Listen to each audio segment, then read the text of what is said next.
Hey there, Drowsy Historian here. Tonight you're not a queen, a rebel or a witch. At least not yet. You're just a woman in Tudor England, or a girl who's about to be told she's a woman because she bled once, and now it's time to suffer. You didn't ask for this. You didn't commit any crimes. You were simply born poor, female and English. And that was enough. Enough to ensure a life of obedience, bleeding, hunger, and slow, socially sanctioned erasure. There's no villain in your story, just a system that works exactly as intended. So before your next child dies of fever, or your husband accuses you of adultery because his dinner was late, leave a comment letting me know where you're listening from and what time it is. I always like to know who's out there listening to these grim bedtime stories. And if you'd like early access to more slow, bleak walks through historical despair, as well as other perks such as ad-free audio of these episodes, you'll find a link to the Patreon in the description. Now lie back, stay very still, and try not to speak out of turn. It's not safe to be heard. Let's begin. You're born. No one celebrates. There's no cigars, no flowers, no beaming father pacing nervously outside the door. There is, however, your mother, soaked in her own blood, wondering whether she'll survive long enough to see if you're worth the pain. And once someone lifts your tiny, howling body into the cold air and announces you're a girl, she knows the answer. You are not to them anyway. You're another dowry, another burden, another mouth to feed that won't bring home wages or status. At best, you're a future womb. At worst, a future disappointment. Possibly both. Your first few years are a blur of filth and noise. You don't remember them, which is for the best. The food is mostly thin porridge, milk from an overworked goat, and whatever can be boiled until it stops wiggling. You sleep beside your siblings, if they're still alive, beneath a ceiling that drops straw, dust, and the occasional spider onto your face in the night. You wake to the sound of chickens and your parents arguing over the price of eggs and sin. You have no toys, only sticks and mud. And if you chew either of them, which you will, no one stops you. Why would they? God will sort it out. By age 5 or 6, you're expected to be useful. That means chores. You sweep the dirt floor, even though it is in fact made of dirt. You empty chamber pots into ditches already overflowing with the contents of other chamber pots. You stir stews, pluck feathers, scrub linens, and, on a particularly unlucky day, assist with a lambing. That means reaching into places you didn't know existed, both in the lamb and in yourself. The adults call this character building. You call it Tuesday. You're taught not to speak unless spoken to. You're taught to curtsy, to bow your head, to never make eye contact with men you don't know, or honestly, men you do. You're told that your virtue is your most valuable possession, and you must guard it with your life. This is ironic, since your actual life isn't worth much, and your virtue is mostly defined by other people's opinions. If a boy pulls your hair, he likes you. If you hit him back, you're a disgrace. If you cry, you're weak. If you don't cry, you're cold. It's important to strike the precise balance of docile and cheerful while enduring humiliation in silence. You fail constantly. School is rare. You might attend a few years at the local parish if your family is unusually charitable or unusually religious, and if your chores leave you with anything resembling spare time. There you learn to recite prayers, not read them. You memorize the Lord's Prayer, a few psalms, and perhaps how to sew your own name onto a scrap of linen if you're lucky. Your male classmates will be taught numbers, writing, and how to shout opinions. You will be taught how to mend a hem and how to die quietly. Your body begins to change, and people start looking at you differently. Not kindly, not protectively, just differently. Older women begin warning you about modesty. Don't show your ankles. Don't look too long at the baker's son. Don't smile too much, lest people start talking. You don't understand why yet, but you will soon. For now, the worst part is the itching. The lice never leave. You try to act dignified with a scalp that feels like it's on fire. Dignity doesn't last long. Beatings are normal. You are punished with hands, belts, sticks and shoes, whatever is nearest. You're told it's for your own good, to discipline you, to keep you on the right path. No one questions it. If you flinch too much, people just assume you're sensitive. If you don't flinch at all, they'll say the devil's in you. Either way, your bruises are seen as signs of someone else's righteousness. Even when they don't fade, even when they leave marks that never quite go away, the blame belongs to you. You must have said something, looked wrong, been too loud, or not loud enough. By 9 or 10, you're being trained in wifehood. No one calls it that, but it's obvious. You learn to knead bread, spin wool, patch tunics, and bear insult with grace. You learn how to serve a man's dinner, how to clean his things, and how to keep your mouth shut when he's had too much ale. You also learn, slowly, painfully, that your body isn't yours. It's a future battleground, a vessel, a bargaining chip. People talk about you like a sheep. Strong back, quiet mouth, good hips. You're not flattered, you're terrified. Or you would be, if terror weren't so exhausting. And then come the whispers. Someone's interested. A man, older of course. You've never spoken to him, but he's noticed you carrying water or scrubbing vegetables, and that's enough. Your parents are excited. This could be it. A match. He's not too poor, not too drunk, not too disfigured. A decent prospect. Your feelings are not requested. You smile because you're told to. You keep your hands folded and your eyes down, because the goal here is not to attract but to not offend. One wrong step and he'll pick another girl. One without opinions, or teeth, or history. You are 12, maybe 13. You have years of bleeding, bearing and burying ahead. But childhood? That's done. It never really started, to be fair. More of a brief pause between being born and being married off. A transitional phase between two forms of quiet suffering. You don't cry, you know better. Besides, no one would notice. One morning you wake up sticky, sore, and slightly more cursed than usual. There's blood on your legs, blood on the straw, and blood on the one linen shift you own. You don't know what's happening at first. Maybe you think you're dying. Maybe you think it's punishment. Either way, no one warned you. There was no helpful talk, no preparation, just pain, mess, and the sudden realization that your body has decided to betray you in an entirely new and inconvenient way. When your mother sees the blood, she doesn't hug you. She doesn't sit you down to explain the miracle of womanhood. She sighs, long and low, like someone just handed her a rotting fish. Then she tells you to wash and hands you a rag that smells like old vinegar and damp straw. That's your introduction to menstruation. Not a celebration, not a rite of passage, just an unspoken agreement that your life is now messier, more painful, and more closely monitored by the entire community. Congratulations, you are now a commodity, a potentially fertile, marriageable, economically tradable object. You are no longer a child, you are a vessel, and not a clean one. You've become visibly vulnerable, not to wolves or thieves, but to whispers, stares, and quiet conversations between men about when, exactly, it's appropriate to start bargaining over your uterus. The answer is now. The moment you bleed, you're a topic of negotiation. It doesn't matter if you still play with sticks or cry at night. Your blood is evidence, and evidence is hard to argue with. You're told to be careful. But careful of what exactly? You don't control when you bleed, or how much. There are no pads, no painkillers, just old cloth ashes if you're poor, and a lot of sitting very still. You carry yourself differently now, not out of pride, but out of dread.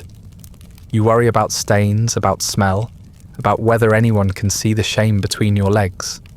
You don't talk about it. Talking invites suspicion, and suspicion invites consequences. There are so many things that can go wrong. If your period is irregular, you're broken. If it's too heavy, you're sinful. If it stops suddenly, you're pregnant, or a witch, or both. And since no one understands how the female body actually works, every natural function becomes a source of fear. Mood swings are signs of demonic influence. Headaches mean you're cursed. Cramps mean you're probably full of bad humours or sinful thoughts. The only real solution, apparently, is to marry you off and let a man deal with it. The local women, midwives, healers, your aunts, whisper old remedies that involve boiled herbs, poultices, and praying to obscure saints. Some might recommend a hot stone wrapped in moss pressed to your belly. Others might tell you to avoid the moon. None of it helps. Not really. But what choice do you have? The pain is part of the process. A divine reminder that you were born to suffer, to bleed, and eventually to push out children until your body gives up or your soul does. Superstition hangs over your every step. Don't touch bread while you're bleeding. It won't rise. Don't milk the cow. The animal might go barren. Don't walk near a well. It could sour the water. These are not metaphors. These are actual beliefs. You are dangerous now. Tainted. Even if no one says it to your face, they say it behind your back. Especially the men. Especially the old ones who've forgotten how many women they've buried and now see every living one as a walking threat to their comfort and sense of control. You notice how people look at you differently. The boys who used to throw mud now stare too long. The men who ignored you now nod as slowly, thoughtfully, like they're weighing a piece of meat. You lower your gaze and walk faster. If you're lucky, that's enough. If you're unlucky, it doesn't matter. People will talk either way. You're too pale, too loud, too quiet. You smile too much, or not enough. You're in that dangerous middle ground now. Not innocent, not yet married, and therefore suspect. If you show signs of independence, an opinion, a refusal, a joke made at the wrong time, the murmurs begin. She's too clever, too strange. Maybe she talks to animals. Maybe she reads. Maybe she's cursed. It doesn't take much. You don't have to levitate. You don't need a cauldron. You just have to be inconvenient. And once the seed of suspicion is planted, it doesn't take long for it to grow into something lethal. You learn very quickly that puberty isn't a transformation. It's a sentence. You've gone from overlooked to over-examined, from irrelevant to dangerous, and not because you've done anything, just because your body now participates in something bigger than you, a cycle that nobody understands, but everyone is afraid of. The blood is real, the risk is constant, and the burden is entirely yours. No one asks if you're all right, no one offers comfort. You carry on, scrubbing floors, hauling water, hiding your cramps behind clenched teeth. You try not to faint when the pain becomes too much. You try not to wince when someone calls you a woman like it's a compliment. You survive on silence and shame. And that, in Tudor England, is what passes for maturity. You don't marry for love. That's not how this works. Love is a luxury item, like clean water or teeth. No one asks who you like. No one cares what you want. You marry because it's time, or because your family is broke, or because a man with slightly more goats than your father has expressed interest. And when he does, everyone smiles except you. You stay quiet. That's what a good girl does. The decision is made in low voices, over stew or cider, or in the drafty corner of a church after Mass. He's not handsome. He's not kind. But he's got land, or a trade, or a roof that doesn't leak in two places. Maybe he's 30, and maybe he's 45. Maybe he's buried a wife already, and is looking for someone younger this time. Someone with hips that haven't been shattered by childbirth yet. Someone who can carry water and not complain about it. Someone who won't talk back, because no one ever taught her how. Your parents negotiate the dowry. That's the price he gets paid for taking you off their hands. It might be a few chickens, a bolt of linen, or a small coin purse if times have been good. And they usually haven't. You're spoken of the way one might discuss a cart, a little worn, but functional. The negotiation isn't romantic, it's logistical. What will she bring? What can she do? How much trouble is she likely to cause? If the answers are favourable, a deal is struck. You're told the good news with the same tone they'd use to announce a funeral. Maybe they try to smile, tell you he's strong or steady or God-fearing, which is code for controlling, but not technically, abusive in front of others. You nod because that's what's expected. Inside, your stomach knots, but you say nothing. You don't want to seem ungrateful. After all, this is your future. This is what you're for. The wedding is quick. No white dress, no flowers, no elaborate cake, just a priest, a few witnesses, and a vague hope that the rain holds off long enough for the ceremony to finish. You kneel. You vow. You do not promise to love or to cherish because that would imply you have a say in the matter. You promise to obey, to serve, to remain faithful. Not because it's fair, but because breaking that vow could get you beaten, banished, or worse. Once married, you belong to him. Not emotionally, legally. Your body, your labour, your silence, they're his now. This is not metaphor. Under the law, your legal identity is absorbed into his. You cannot own property. You cannot sign contracts. You cannot refuse him. If he wants you, he takes you. If you resist, it's not rape, it's marriage. That's the right he's earned by paying for your dowry and saying a few Latin words in a damp chapel. If you flinch, if you cry, if you bleed, that's between you and God. You move into his home if he has one and begin your new job, wife. It's a role that includes cooking, cleaning, hauling, sewing, birthing, and never ever complaining. There are no days off, no holidays, no locked doors. If he's in a good mood, he might leave you alone. If he's not, you learn to be useful very quickly. You try to read his footsteps, his breath, his silence. You learn which movements mean trouble, and which ones mean dinner is about to be thrown at your head. Your worth is measured in what you produce. Food, clothes, children, mostly children. A man wants heirs, sons ideally, strong ones who'll survive long enough to carry on the name and work the land. If your womb cooperates, you're tolerated. If it doesn't, you're cursed. Maybe he beats you for it. Maybe he cheats. Maybe he tells the neighbours you're barren and lets them draw their own conclusions. None of this is seen as cruel. It's just how things are. You're expected to keep the house in order, the fire going, the children fed, and your mouth shut. If you're idle, you're lazy.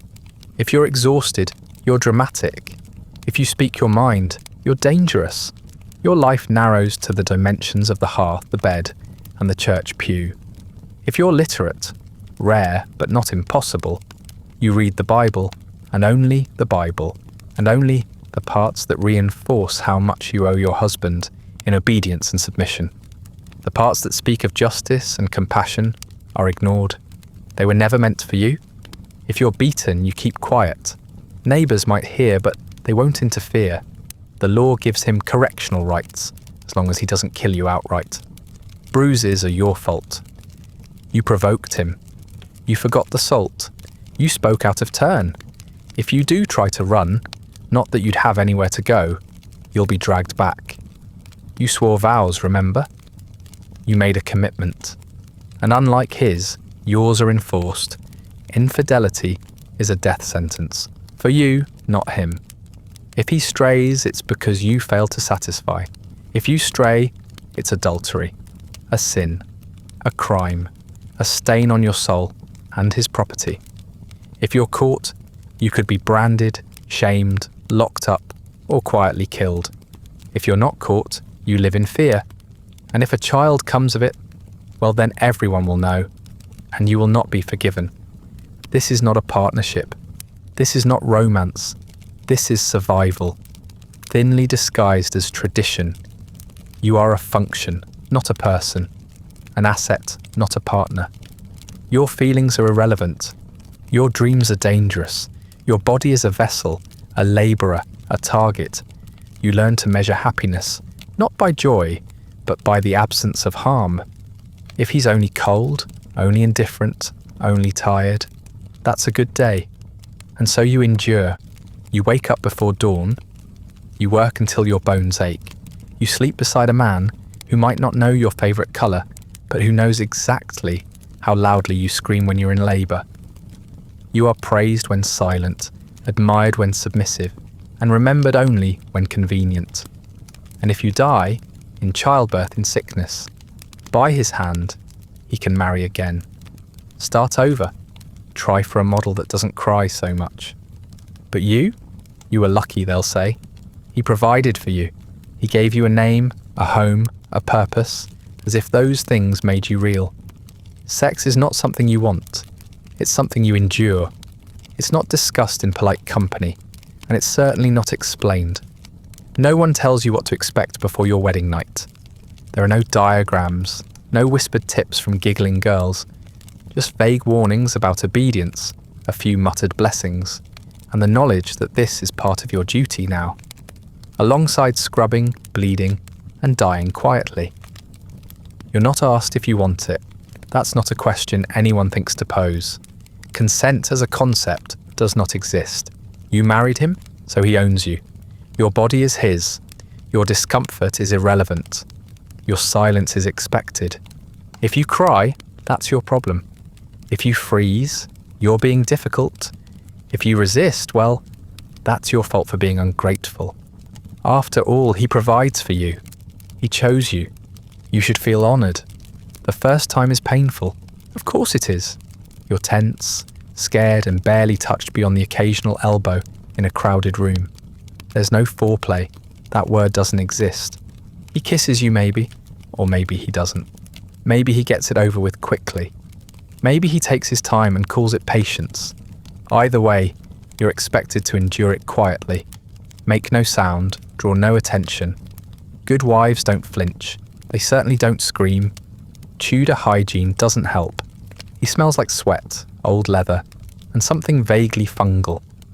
Baths are rare. Soap is expensive. Water is cold. You've learned to ignore your own stench, to blot the greasy streaks in your hair, with flour and hope for the best. But when he's on top of you, all heat and pressure and breath, you gag a little. Not out loud, of course. You've trained yourself better than that. You don't know what a clitoris is. No one's ever mentioned it. If you've discovered anything on your own, it was by accident, and likely followed by a deep sense of shame. You certainly don't mention it to him. Your pleasure isn't the goal. It's not even on the list. Sex is for men. It is their right, their relief, their reward. For you, it's a task like churning butter, only louder and with more bruising. If he notices your pain, he might grunt something about you getting used to it. If he doesn't notice, well, it'll be over soon either way. There's no contraception, unless you count desperate prayers and wishful thinking. Some women whisper about potions, herbs that can delay a child or end one. But those come with their own dangers. If they work, you've cheated death. If they don't, you might vomit blood for days and die in the corner while your husband blames your carelessness. Either way, you risk damnation. The church says every act of sex must be open to life, which sounds poetic until you realise it means you're a pregnancy machine with no off switch. Pregnancy is not a miracle. It's a sentence. You know it's coming. You feel it in the sluggishness, the missed bleeding, the nausea that doesn't stop.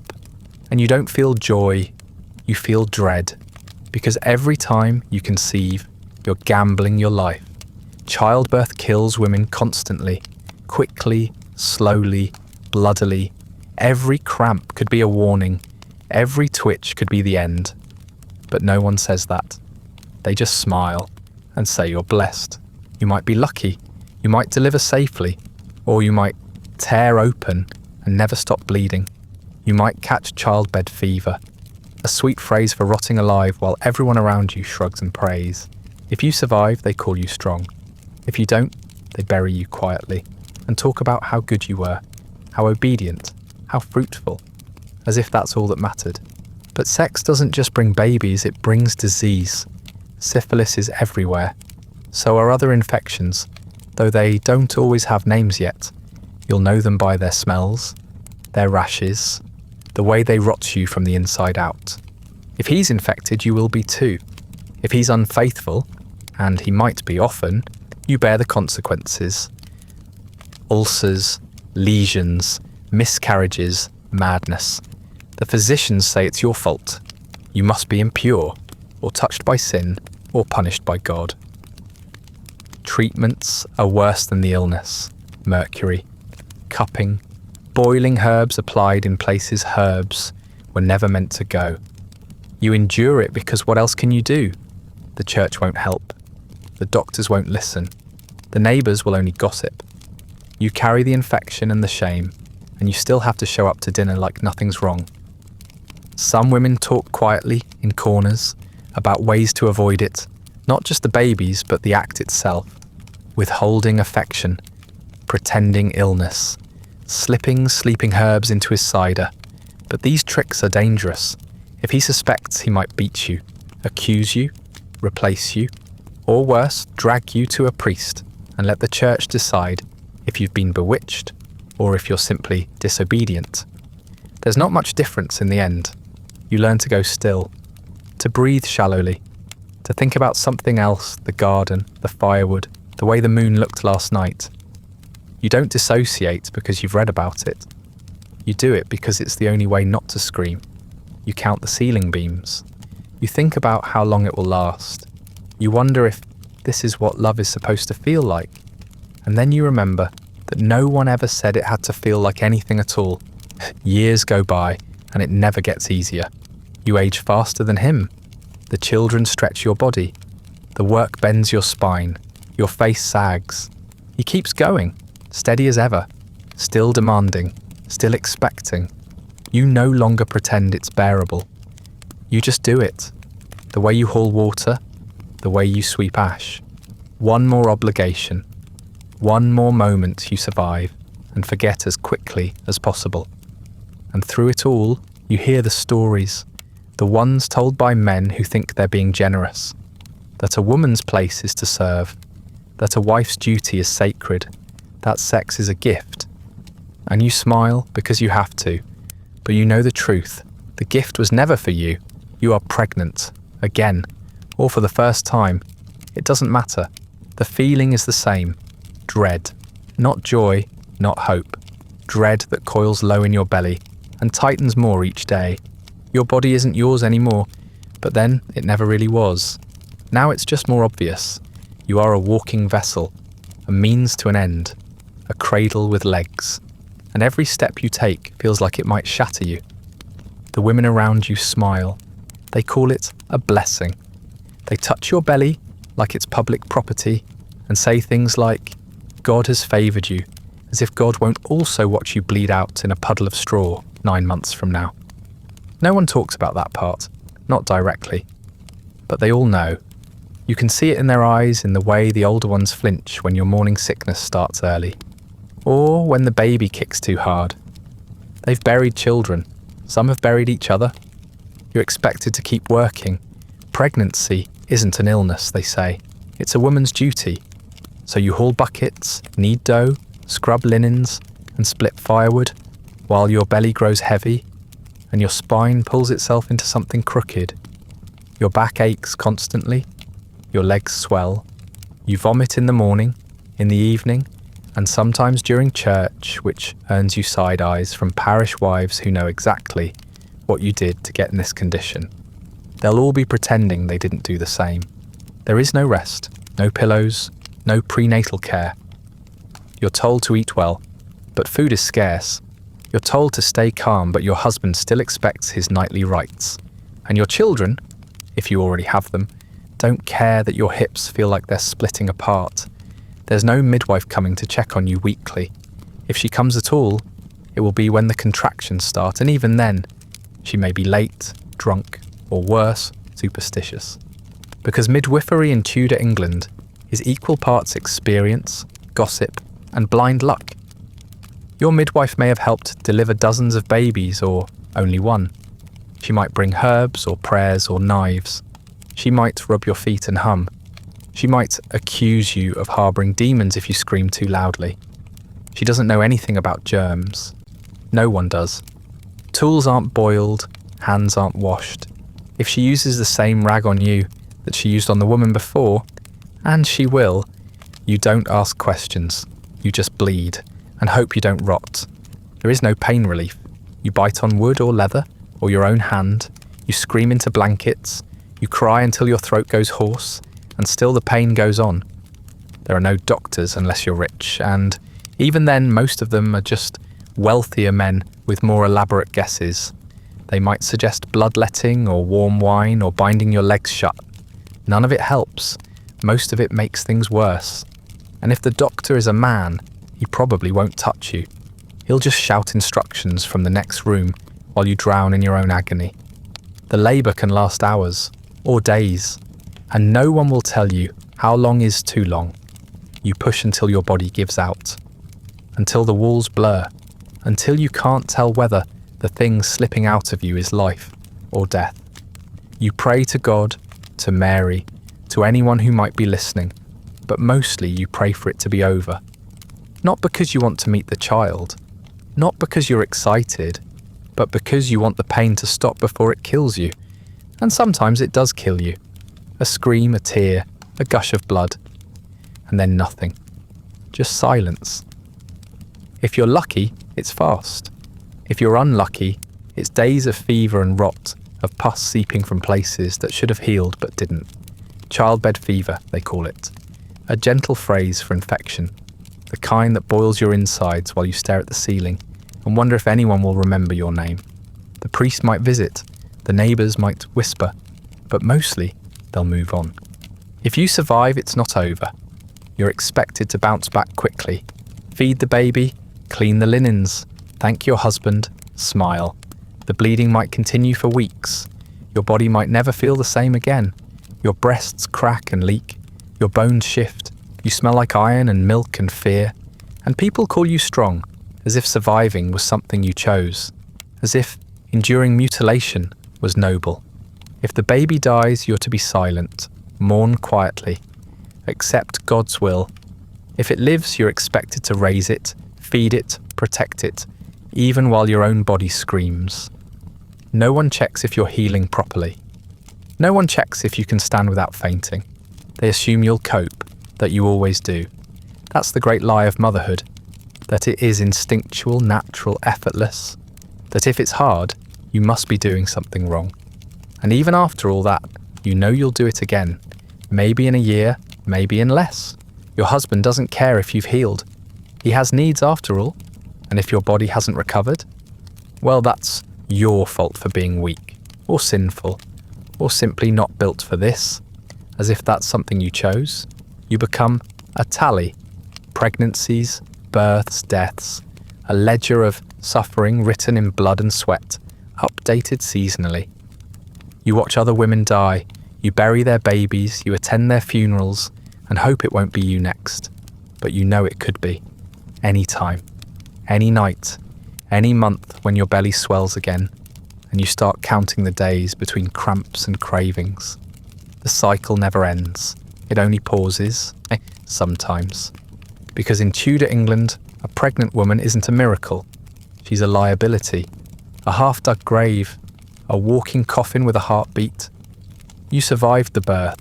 That's impressive. Not common, but impressive. Your midwife says God was watching over you, though you're pretty sure he was just looking the other way. Either way, you lived. And now you get to find out what motherhood is like.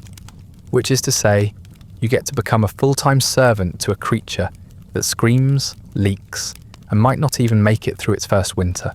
There's no applause, no medals, no moment to rest, just blood-streaked sheets, a raw body, and the expectation that you immediately begin functioning again.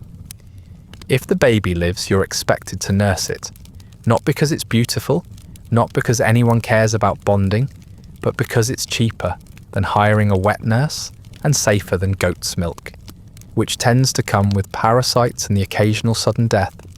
Breastfeeding is not a quiet, tender affair. It's painful. Your nipples crack and bleed. Your breasts swell and ache. You leak through your shift and down your front. And the baby doesn't latch properly half the time. If you complain, you're weak. If you stop, you're selfish. If the baby fails to thrive, it's your fault either way. If the baby dies, you don't get to mourn properly. Maybe there's a service, maybe not. It depends how old it was. Infants don't always get full burials. Sometimes they're wrapped in rags and placed in shallow graves with a hurried blessing, or none at all if the priest is drunk or late. You might cry, you might not. Either reaction is dangerous. Too much sadness means you're unhinged. Not enough means you didn't love it. And either one invites whispers, that maybe you smothered it in your sleep, or neglected it, or thought it was a demon, as some women apparently do. There's always a story. There's never a benefit of the doubt. Postpartum depression isn't a concept that exists yet, but the feeling does. You know it intimately. The fog, the guilt, the unrelenting exhaustion, the way your limbs feel carved from stone, your mind from mud. The way the crying, yours or the baby's, becomes background noise you can't shut out. You're constantly tired, constantly anxious, constantly on edge. But if you mention this, people laugh, tell you you're just tired, tell you to pray more, to keep busy, to be grateful. You lived after all. What more do you want? There are women who don't nurse their own children, not because they're lucky, but because they're wealthier. Wet nurses exist for those who can afford them, usually young mothers from poorer families, paid to feed the child of someone more important. Their own babies are often left behind, starved or passed off to someone else. But no one asks about that. A noble woman can keep her figure and her schedule. A peasant woman can rent out her breasts for survival. Everyone wins except the babies. Meanwhile, your body is still broken. Your muscles haven't recovered. Your hips are sore. You can't sneeze without peeing a little. Your belly is soft and strange. Your joints ache, but no one's checking on you. There is no postpartum care, no midwife visits, no doctor, no herbalist, unless you beg. You're expected to resume everything immediately. Housework, cooking, cleaning, obeying, and of course sex, because your husband has waited long enough. He has needs, you don't. Yours were never part of the discussion. You try to keep the baby alive. That's the main goal. That, and not collapsing. You swaddle it in rough cloth. You wake up 5 times a night. You sleep in short bursts, interrupted by hunger cries and the rattle of your own lungs. Sometimes the baby won't stop crying, and you don't know why. You've changed it, fed it, rocked it. You start to wonder if there's something wrong with it. Or with you, or both. You're not alone. Every woman in your village knows this struggle. Some have it worse, some have it easier. All of them are exhausted. You trade whispered tips in the market, if you're allowed to go. You learn old tricks, which herbs soothe teething, how to tell if a cough is fatal, what colour the stool should be if the child is going to survive. You keep one eye on your neighbours, because their judgment is sharper than any knife. One wrong word, one bad day, and you'll be the subject of rumours. That you dropped the baby, that you yelled too loudly, that the bruises weren't from a fall. As the child grows, the work doesn't lessen, it just changes. You begin teaching them to survive, how to sweep, how to pray, how to obey, how to shut up. If it's a girl, you start preparing her to become you, quiet, competent, invisible. If it's a boy, you try to make him into something the world will tolerate. Either way, it's your responsibility, not just to feed and clothe them, but to ensure they're not judged. Because if they fail, it's you who failed. Mothers are blamed for everything. Illness, weakness, bad manners, uncleanliness, sin. You are the default scapegoat, from cradle to grave. And while you're doing all this, the nursing, the crying, the teaching, the scrubbing, your cycle eventually returns. You know what that means. Another pregnancy is coming. Another 9 months of fear, followed by another brush with death. Maybe this one won't survive. Maybe you won't. Maybe both of you will, and the cycle will repeat again next year. You barely have time to grieve or recover. There's always another mouth coming, always another burden to carry. You start to count your losses more than your blessings. 2 children buried, 1 living, another on the way. You stop keeping track of your own pain. It becomes background noise, just part of the weather. You measure your days in chores completed, in fevers managed, in cries quieted, You begin to disappear inside yourself. Not because you're weak, but because there's nothing left. You gave it all away. Because that's what mothers do, that's what women do. No one will thank you. No one will remember you. Your name might be scratched in a church record somewhere, listed as wife of, mother of, widow of. Your children might remember your cooking, or your stories, or nothing at all. They might survive, or not, and you will keep going because there's no other choice. This is motherhood in Tudor England. It is constant. It is thankless. It is crushing. And if you survive it, they call you blessed. Your days begin in the dark. Not the poetic kind of dark, with stars and silence and a moment of peace. No, the kind where your bones still hurt from the last day's work. Your mouth tastes like ash and sour milk, and the baby's been crying for 3 hours straight. There's no gentle sunrise, no time to collect yourself. Just the scrape of feet on cold floors and the overwhelming knowledge that the only way to get through today is to survive it in small miserable pieces. You stoke the fire if it hasn't gone out overnight. You rake coals with a half-burnt stick and pray there's enough left to get the pot warm. Cooking starts early. It always starts early. Porridge, maybe, if there's grain. Bread if someone remembered to start the dough last night. The oven is a hole lined with hot stone and regret. You cook over open flame. No temperature control, no timers, just instinct and a lifetime of burns. Your hands are already marked, your arms speckled with scars. No one calls them injuries. They're just part of being useful. There's no running water, no taps, no soap unless someone's boiled down lye and fat into something vaguely caustic. You fetch water from the nearest stream, or, well, carrying it, in buckets that weigh down your shoulders and ruin your spine over time. Laundry is done on your knees in cold water, scrubbing garments against boards until your knuckles crack and bleed. You use lye, real lye, which eats through dirt and skin alike. The smell burns your nose. The residue burns everything else. Your fingers sting for days afterward.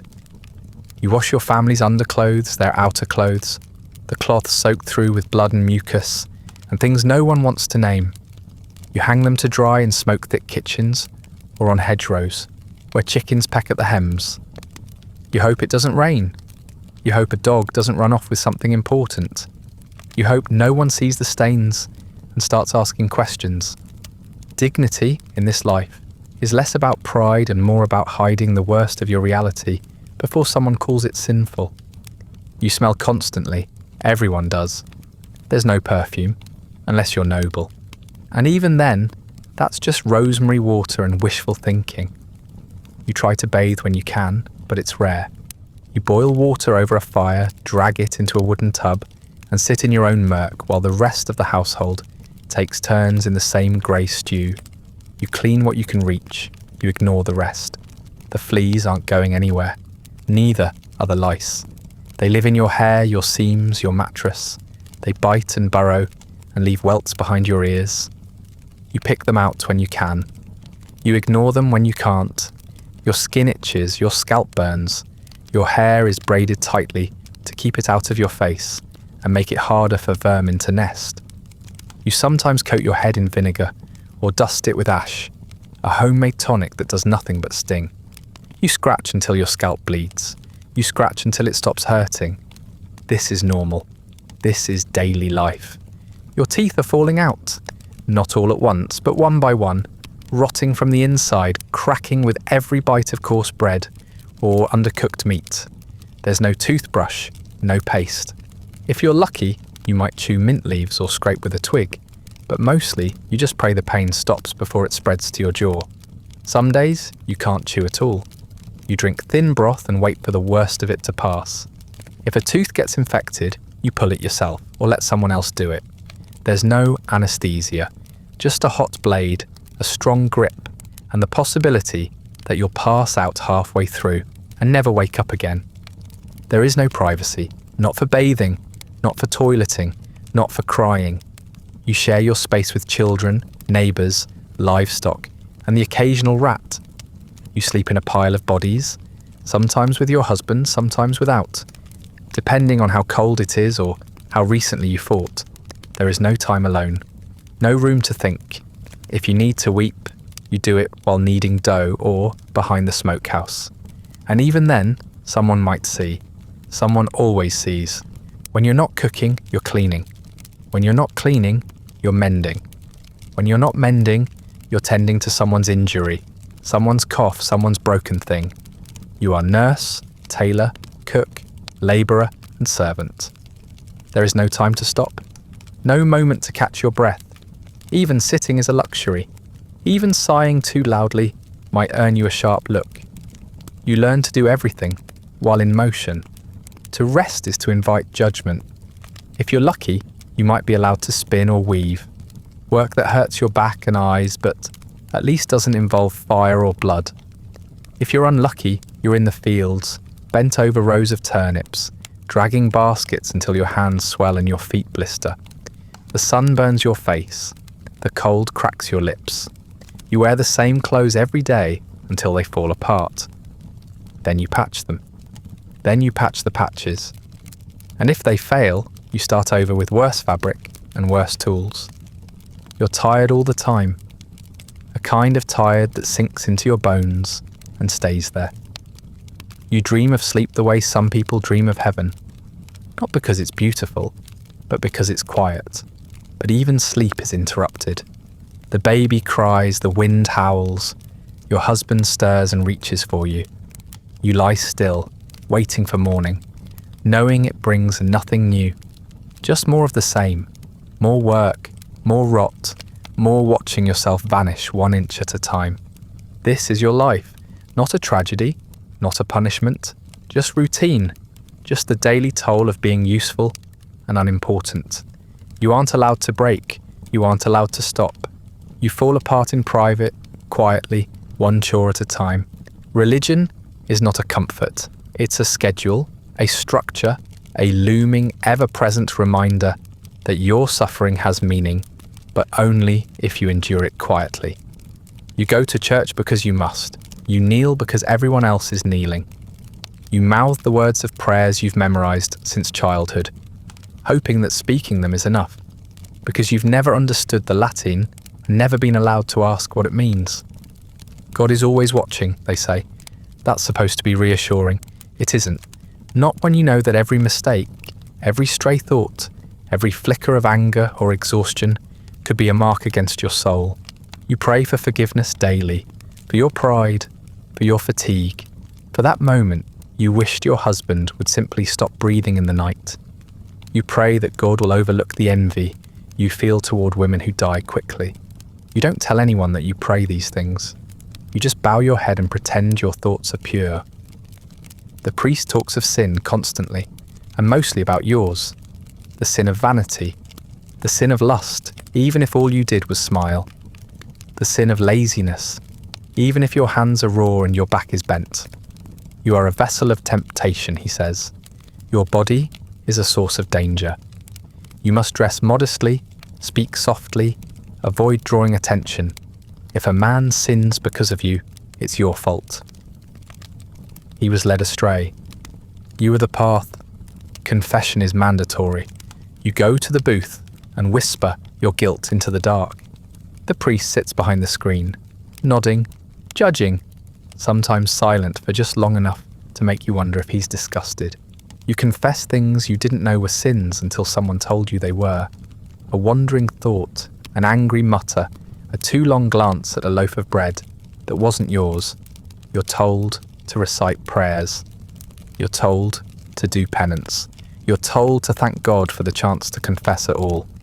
There is no room for uncertainty, no space to ask why. Why men can sin and be forgiven, but women are expected never to err in the first place. Why suffering is seen as noble, but only when it's done silently. Why your value lies in restraint, not in kindness. You wonder sometimes if God really sees you, if he understands how tired you are, if he notices how often you hold your tongue while others speak cruelty, but you say nothing. Because doubt is dangerous, doubt is heresy. The church speaks often of Mary, pure, obedient, patient Mary, and you're expected to imitate her. Not in spirit, but in silence. She is held up as the perfect woman because she bore a child without complaint and never once raised her voice. You know she was likely terrified. You know she bled. You know she must have screamed, even if no scripture bothers to mention it. But those parts of the story aren't useful, so they're never told. You know better than to speak too freely. You know the consequences. Smile too brightly at the wrong man, and you're a flirt. Laugh at the wrong joke, and you're inviting sin. If your skirt is too short, or too long and strange, someone will talk. If you walk alone, you're suspicious. If you walk in pairs, you're gossiping. The rules are endless, unwritten, and enforced with relentless consistency. And then there's the whisper of worse things. Of women who are accused, not for crimes, but for being inconvenient, for being unmarried, for being too pretty, or too ugly, or too quiet, for knowing how to mix herbs, for birthing too many children, for birthing none. The word witch doesn't come often, not yet, but it hovers, it waits, and when it's used it spreads like fire. Fast, final. You've seen it happen. A woman with a sharp tongue, a widow who keeps to herself, a girl who healed a fever with the wrong plant. Suddenly she's being watched, then questioned, then brought before the parish. They talk of omens, of goats that died, of milk that spoiled. She insists she's done nothing, but it doesn't matter. She's marked now. If she drowns, she was innocent. If she floats, she's guilty. There is no good outcome, only spectacle. So you keep your head down. You attend every service. You nod at every sermon. You cross yourself so often it becomes muscle memory. You bake bread for the poor, even when you can barely feed your own. You wear your plainest clothes on holy days, lest someone think you're trying to show off. You accept communion with shaking hands and pray no one notices how thin you've gotten, how tired your eyes are, how tightly you hold your jaw to keep from weeping. The only real consolation is that everyone else is just as scared. Your neighbours smile with the same tight-lipped fear. They bring pies to the priest's house and pretend it's generosity. They scold their daughters for standing too straight. They whisper about each other with a kind of desperate relief. As long as someone else is being judged, they're safe. For now. Religion shapes your life from birth to death. It tells you who you are, what you're for, and where you'll go if you fail. It is both the promise and the punishment, the only path forward and the ever-present threat of falling. You pray not because you believe someone will answer, but because not praying is worse, because silence might look like rebellion, because being forgotten would be terrifying, but being noticed might be fatal. And so you obey, you confess, you repeat, you live your life beneath a cross that watches, but never lifts. You whisper apologies for sins you didn't mean to commit. You kneel in cold chapels and feel the judgment settle on your shoulders, like ash. You beg for salvation without ever really expecting it. Because in Tudor England, God loves you, but only if you suffer the right way. Your body's a battlefield. You're not fighting exactly. Fighting would imply agency. You're more of a landscape where the war is happening, and everyone around you seems to accept that you're probably going to lose. You were born into disease. You live in it. Breathe it. Drink it. It creeps under your fingernails, into your food, beneath your skin. You've never known what it means to be healthy. You just have different levels of unwell. The sweating sickness comes suddenly. One moment you're working, the next your forehead is soaked and your chest is tight. It hits like a storm, sudden, violent, and mostly fatal. You might survive if you're lucky and young and rich and not too near a city. You might die within hours. No time to say goodbye. Just a shiver, a collapse. And then the priest muttering last rites over a body that still feels warm. No one knows what causes it. No one knows how to stop it. That's a recurring theme in your life. Then there's the plague, the great equalizer, except that's not quite true. The rich can flee.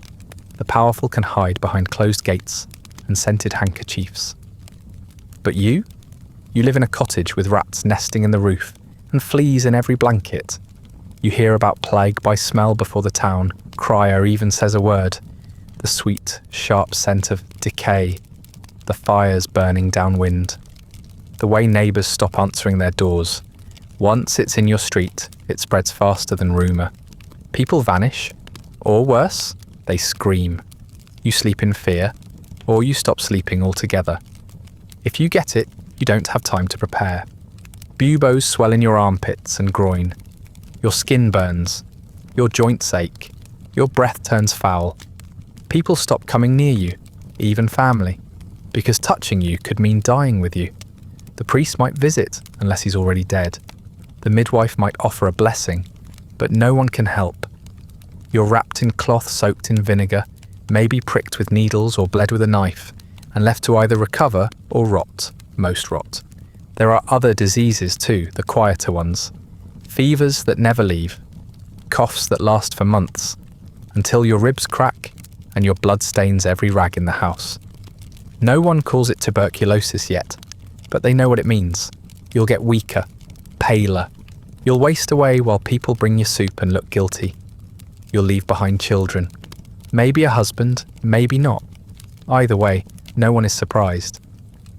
She was always delicate, they'll say, as if death were just your natural conclusion. Then there's syphilis, which no one understands, but everyone fears. The signs are obvious. Rashes, madness, a slow collapse of the face. It comes from sin, they say. Mostly your sin, even if you've only ever slept with your husband. He may have brought it home from someone else, but that's not how blame works. It starts with ulcers and ends with hallucinations. If you're lucky, it kills you.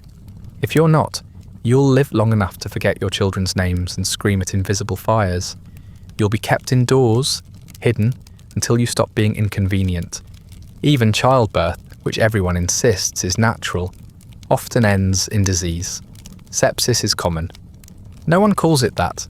They just say you didn't recover right, that your bleeding never stopped, that your belly swelled with rot. You spike a fever, start shaking, and sweat through your mattress until you can't move. The stench is sharp, sweet and wrong. Your body becomes its own warning sign. Your family lights candles and prays. But the candles don't stop infection. They just make the room smell like melting wax and panic.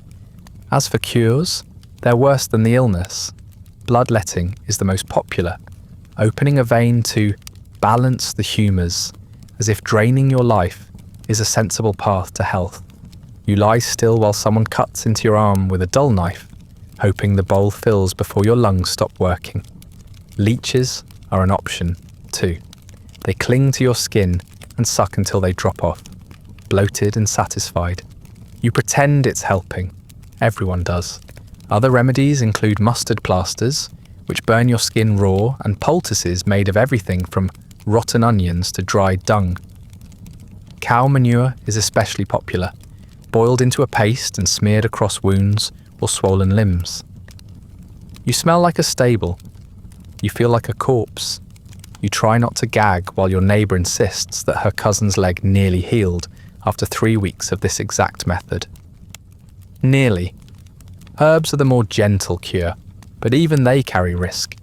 Some help if you know how to use them.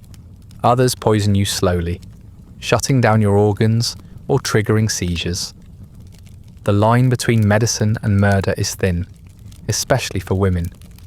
If you know too much about plants, people start asking questions. If you save someone, they're grateful. If you fail, you're a witch. And it's not just the big diseases. Your daily life is one long march through lesser sickness. Abscesses, rashes, infections. You get a cut from a kitchen knife, and it swells, turns purple, oozes pus. You pull a splinter, and the hole festers. Your gums bleed. Your eyes crust shut in the mornings. Every ailment is a potential death sentence.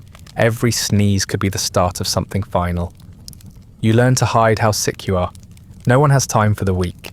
You keep working until you collapse, and even then you apologise. You pray, if only to feel like something is listening. You barter for old remedies, boil leaves in silence, and hope this one won't be the end. The fear is constant, dull, like background noise. You stop expecting to feel well. You start measuring good days by how many times you didn't vomit. There's no healing here, no wellness, only degrees of suffering. You carry on because you must, because there's laundry to do and mouths to feed and no one else to do it. You walk through your village, surrounded by ghosts, people half dead, people going mad, people who vanished a week ago, and no one talks about anymore. This is your health, a guessing game, a constant threat, a quiet war that never ends. Your body is the battlefield, and the enemy is winning. You don't have to be a witch to be afraid of being called one. In fact, you'd better hope you're not called one at all. And yet, the thought follows you constantly, not because of anything you've done, but because of everything you are. You're a woman, you're alive, and that's all it really takes. The line between being a person and being a scapegoat is thinner than lace, and far more dangerous to wear. There is no logic to it, no checklist you can follow to stay safe. One day, you're just someone's wife, someone's mother, someone scrubbing a pot, and the next, you're being looked at like a curse with feet. You don't have to cast spells, you don't need a broom, you don't need a black cat. You just need someone to be angry, afraid or bored, and you need to be nearby when they decide the devil is working through you. The risk is always there. It creeps behind your chores. It waits in the corners of the church. It clings to the smell of burning herbs and the sound of babies crying through the walls. If the harvest fails, people talk. If the milk goes sour, they glance your way. If a child gets sick, especially if it's someone else's child, that's the beginning of suspicion. They don't need proof, they need a narrative. And it's always easier to blame a woman than to blame the weather, or bad luck, or God. Sometimes you wonder if anyone really believes in witches, if the priest who preaches about devil's pacts and midnight flights believes it, or if he just likes the way people listen when he says it. But belief isn't required, just fear. Fear makes people obedient. Fear keeps people quiet. Fear makes it so you can be surrounded by friends one day and completely alone the next. You've seen it happen. Not to you, not yet, but to others. Women you knew. Women who taught you to brew tea for cramps, or who watched your children while you fetched water. You remember the old midwife with the crooked spine who helped deliver your second child? When her own daughter died in childbirth, people said it was a curse she'd brought on herself. Then someone found a jar of dried leaves in her house. That was enough. The whispers started. Within a week, she was gone.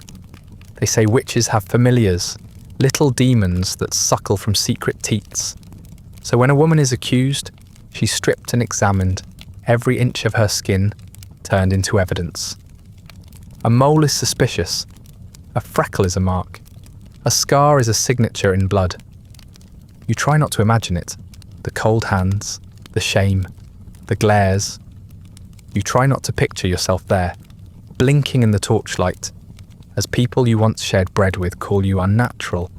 There are signs you've learned to avoid. Don't walk alone. Don't walk too quickly. Don't pick herbs unless someone's watching, and then only pick the ones everyone agrees are harmless. Don't speak too softly. Don't speak too much. Don't know too much. Don't heal too well. Don't weep too loudly at funerals or smile too widely at weddings. You make yourself small. You make yourself boring. You make yourself forgettable. Because being noticed is the first step toward being accused. And even if you manage to keep your head down, it may not be enough. Your safety depends on other people's opinions. Your husband, your neighbours, the baker's wife who saw you standing alone during a thunderstorm and didn't like how calm you looked. The boy who got a fever after stealing a pie and whose mother now remembers you looked at him funny the day before. Anyone can turn. Anyone can point. And once they do, the game begins. It starts quietly. Someone at the market avoids your stall. Someone at church moves a little farther down the pew. The children stop waving. Your name comes up in conversation, less like a person and more like a warning. You hear it in how people cough when you walk by. You see it in how no one asks for your help anymore. Or worse, how someone suddenly does, with eyes that seem too watchful. The testing is always brutal. They say it's fair, but it isn't. Dunking is common, hands and feet bound, thrown into water. If you float, you're guilty. If you sink, you are innocent and dead. They say the water rejects witches like oil or ash, but you know the truth. The water doesn't care. The river accepts everyone. The people do not. Other times, it's a trial by confession, which really means, how long can you resist before you say what they want to hear? You're put in a cell. You're denied sleep. You're questioned over and over again, told that confession will save your soul. That if you admit your sins, God might forgive you. That if you stay silent, it proves your guilt. There's no escape. There's only the speed of your downfall. The ones who die are not the worst part. The worst part is the silence that follows. The way no one says their names. The way children are told they never existed. The way you all learn, quietly, that the safest path is not truth or goodness. It's submission and invisibility. You stop asking questions. You stop offering help. You pretend you never knew the woman who disappeared, even if she once held your hand while you gave birth in a storm. You think about what would happen if they came for you. Who would defend you? Who would look away? You think about how fast a life can unravel. Not because of guilt, but because of proximity. You know that all it takes is one bad winter, one bad week, one bad word. And so you pray harder, work longer, smile more politely. You never argue. You never correct. You never forget how easy it is to burn. And yet, you can't stop wondering if there's anything you could do differently. If there's a way to be immune. But there isn't. No matter how hard you try. Because the truth is, no woman is safe in a world that sees her as a threat simply for existing.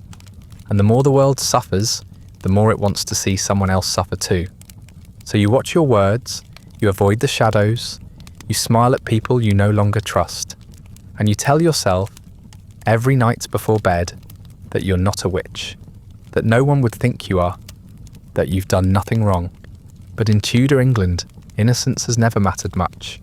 If you were lucky, you'd have become a nun, tucked behind stone walls, wrapped in linen and silence, spared the worst of men's appetites and most of their fists. Not because you were holy, just surplus, just inconvenient. Maybe your family had too many daughters. Maybe you didn't have a dowry. Maybe you were too clever, or too plain, or just the quiet kind who didn't make a fuss. And so they handed you off to God, who expected less screaming. It wouldn't have been easy, but it might have been survivable. You would have entered the convent young, too young to know what you were giving up, and they would have shaved your head, given you a new name, and taught you how to disappear into prayer. You'd start as a postulant, then a novice, and eventually, if you scrubbed hard and spoke little, they'd let you take vows. Not freedom, but a quieter kind of captivity. Less bruising, more incense. The days would be long. You'd rise before dawn, your body still aching from the floor you slept on, and file into the chapel for prayers. Then work, always work, tending gardens, brewing ale, sewing altar cloths by candlelight until your fingers bled. You'd wash the bodies of the dead, hold the hands of the dying, and learn to spot rot by smell alone. Your reward for obedience would be more obedience, but no screaming in the night, no pregnancies, no hands on your throat or in your bed, unless they were your own. There'd be rules, endless ones, where to walk, how to speak, when to eat, when not to. You'd be told that suffering brings you closer to God, that your pain is holy, that obedience is joy. You wouldn't ask questions, no one would. You'd simply fall in line, like a footnote in someone else's gospel. You'd get used to the hunger, to the cold, to the way your ribs pressed through your shift in winter, and how no one spoke of it. You'd get used to the silence too, at meals, during prayer, during punishment. You'd learn to hear the rustle of habits like footsteps in a crypt, to read faces instead of words, to accept that nothing you said would ever matter more than the sound of a bell. And yet, there might have been peace. Small, cold peace. The way sunlight moved through stained glass in the chapel. The smell of clean laundry in spring. A psalm that lingered in your chest, like warmth. You might have even started to believe it meant something. That this life was chosen. That you were safe. But even convent walls didn't keep the world out. Kings died. Wars rolled through. Priests changed allegiances. The Reformation knocked on your gates in the form of royal messengers and inventory lists. Sometimes the convents closed. Sometimes they burned. Sometimes you were cast out with nothing but your veil and your silence and told to beg from the very men you'd been hidden from. Still, it would have been better than what you got. You'd have been celibate, but not untouched, exhausted, but not torn open, starved, but not swollen with a child you didn't ask for. You wouldn't have been safe, but you'd have been alone. And that's as close as Tudor England got to kindness. There were fewer men, which helped, but there was still hierarchy. The abbess ruled over you. Some were kind, others wielded power like a branding iron. Your silence didn't protect you from politics either. If you were too skilled, too devout, too clever, you'd draw suspicion even there.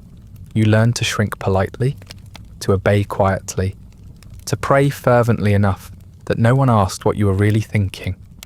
Sometimes the outside world shoved its way in, a plague, and the sisters would cough themselves to death in the infirmary. A fire, and everything you'd prayed over would vanish in smoke. A bishop visiting, glancing too long, asking too little. And sometimes girls arrived not because they were called, but because they were discarded. Daughters of disgrace, widows without prospects, inconvenient sisters, their eyes wide, then dull. You'd recognise the look. You'd know the weight of never being missed.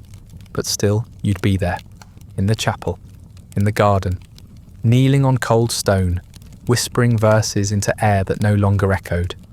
You'd live longer maybe, or just slower, but at least no one would expect you to smile. You wouldn't have been remembered. Just a name in a record book, probably misspelled. A grave behind the chapel, unmarked. A hymn someone else finished after your voice gave out.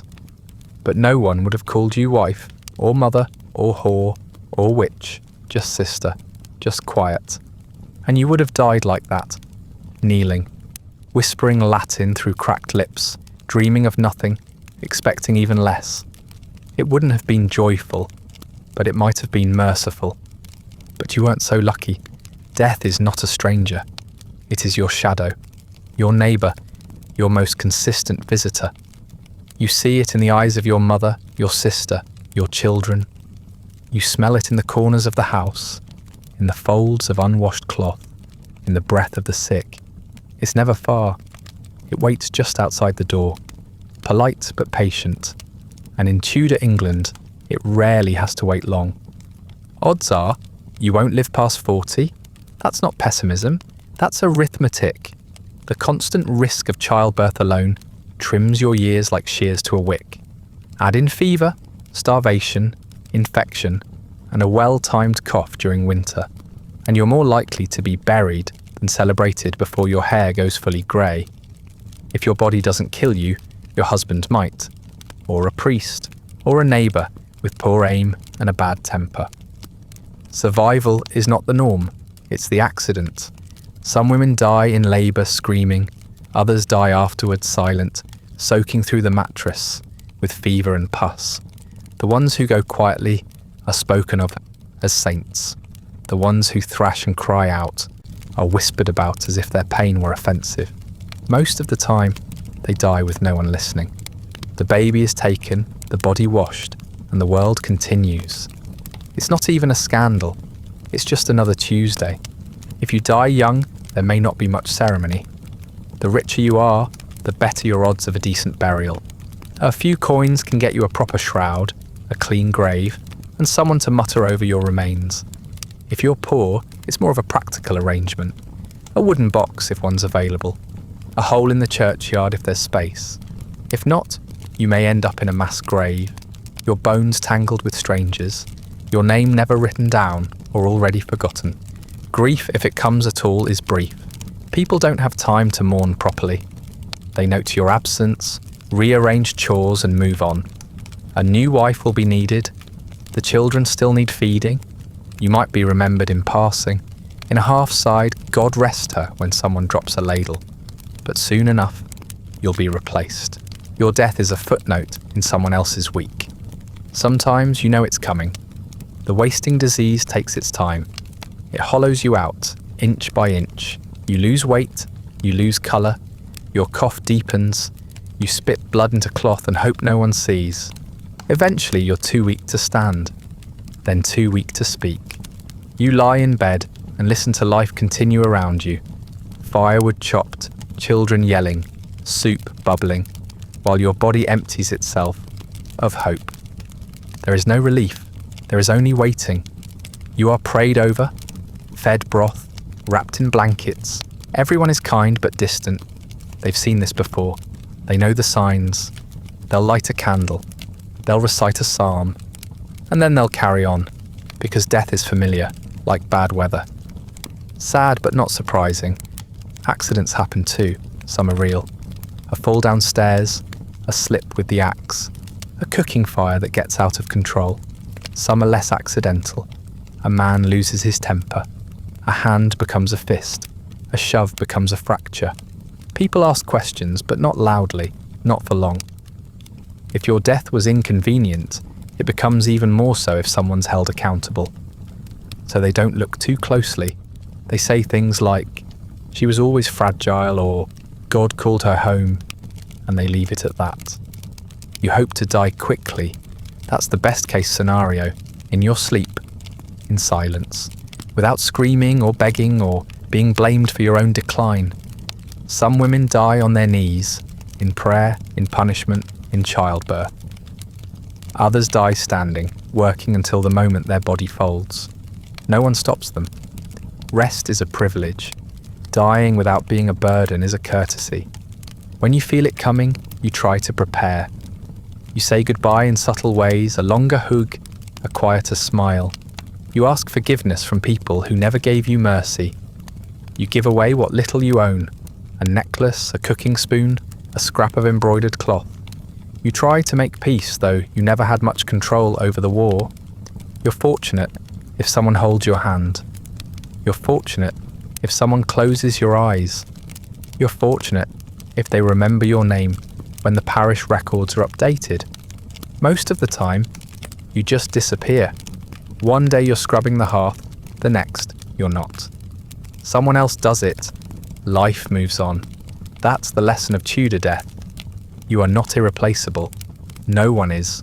The church tells you to fear hell more than death, but you're not sure. Hell sounds familiar. Fire, screaming, endless labour. You've seen worse. Maybe hell is just this life without the relief of dying.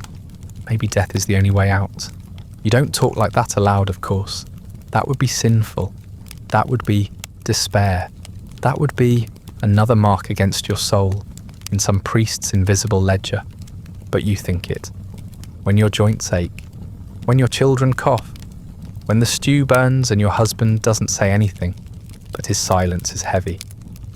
You think it when the sky turns grey and the wind howls through the holes in the roof. You wonder how many more days you'll be asked to endure. How many more nights you'll lie awake, listening for rats, listening for thieves, listening for God, and hearing nothing. And then one day, you don't wake up. Or you do, just long enough to know it's the last time. There's no fear, just a kind of relief, a soft fading, a final silence that doesn't require obedience or apology. You are gone, and the world continues as it always has, without you. This was your life. It was never fair, never kind, but it's over now. And in Tudor England, that's the closest thing to peace you were ever going to get. From the moment you were born, you belong to someone else. Your father at first, then your husband, then maybe your son, if you outlived them both. You were passed between them like a ledger entry. Not a person, but a role, a responsibility, a future obligation. You weren't asked what you wanted. No one thought you had wants, just functions, just duties, just silence. You were never safe. Not in the cradle, not at the altar, not in the church, and certainly not in your own home. At every stage of your life, someone had a claim on you. Your body, your work, your voice, every step you took was under scrutiny. Every expression you wore, every sentence you dared to finish was an opportunity to be corrected. You were watched, judged, whispered about. If you were quiet, you were hiding something. If you weren't, you were asking for trouble. You tried to be good, to be pious, to be useful. You learned the rules early and followed them as best you could. You folded the linens just so. You kept your eyes down. You didn't flinch when he reached for you in the night. You forgave slights that should have broken you. You prayed when you were supposed to, even when you didn't believe anyone was listening. And none of it saved you. Your life wasn't a story, it was a task list. Survive the morning, survive the meal, survive the season, birth the children, bury the ones who didn't make it. Don't complain. Don't stop moving. Don't expect praise. If someone called you strong, it was only because you didn't die fast enough. If someone called you lucky, it was because your bruises didn't show. If someone remembered you, it was probably because they wanted something. When you hurt, you were told it was natural. Pain was part of your design. Cramps, bruises, grief, all expected, all invisible, all explained away with scripture and shrugs. When you screamed, it was unseemly. When you cried, it was excessive. When you stopped reacting entirely, they called it maturity. There was no language for what you felt, only warnings for what you weren't supposed to feel. Your name was never fully yours. It changed depending on who owned you. First your father's, then your husband's, maybe your son's if he made it to adulthood and wanted to distance himself from your shame. On paper, you might be recorded as wife of, widow of, mother of. That's if you were recorded at all. If your parish priest had time, if the clerk's ink hadn't run out, if your death happened somewhere convenient, even then, it might be spelled wrong, or confused with someone else, or skipped altogether. You were remembered, briefly, functionally, for what you did. Not who you were. You made bread, you washed bodies, you kept the house warm, you nursed the sick. You held the world together in small, thankless ways. You endured, you didn't argue, you outlived expectations, and none of it earned you safety. None of it earned you rest. You knew other women, and they knew you. You watched them disappear, one by one, into marriage, into grief, into fever, into accusations. You mourned them quietly, in corners, with your hands still moving. No time to weep, no place to speak their names too loudly. You carried their memory the way you carried everything else, in silence, in your back, in the lines of your face. And yet, you were not alone. You lived in the margins, yes, but you lived. You spoke to other women in glances, in gestures, in the kind of shared understanding that didn't need words. You helped deliver babies. You buried the dead. You patched clothes and bruises and reputations. You knew how to make broth stretch, how to calm a child, how to survive humiliation with a straight spine and an empty face. No one wrote your history. There were no books about you, no monuments, no ballads, and still, the world would not have turned without your labour. You held everything together while men fought, feasted, ruled, and ruined. You built the foundation they ignored, and when the time came, you died quietly, in bed, or in childbirth, or in flames, or alone. And the world carried on, just as it always does. Now, centuries later, they call your time romantic. They dress up the gowns, polish the furniture, clean the cobblestones. They write stories about kings and queens and forget the scullery maids who bled into the rushes scrubbing their chamber pots. They make paintings of soft light and lace curtains and never once show the backache, the lice, the rot between your teeth. You have become background, a propriedad, a lesson, a warning, anything but a person. But you were a person. Once you felt the cold in your bones, you felt fear in your throat, you felt love probably, though it was buried under everything else. You felt longing, even if you never had the language to name it. You dreamed of safety, of peace, of a day without punishment, of a world where you were seen, not watched, not used, just seen. That world never came. This was your life, cradle to grave, owned by others, defined by silence, remembered incorrectly, if at all. But you lived it, somehow, day after day, without applause, without rescue, without rest. You endured what most could not imagine, and you did it with nothing but calloused hands and clenched teeth. And now, finally, it's over. That brings us to the end of tonight's long, slow descent into a world where being born female was the only mistake you needed to make. If you're still awake, thank you for surviving this quiet accounting of blood, silence, and all the ways history forgot the women it never bothered to remember. If you'd like early access to more softly spoken tragedies no one sings about, along with perks like ad-free audio of each episode, you'll find the Patreon link in the description. Feel free to like, subscribe, and leave a comment about which part of this life would have undone you first. The marriage, the midwife, or the memory of what might have been. And if you're listening on a podcast platform, a rating or review goes a long way in keeping these voices from disappearing. Sleep well,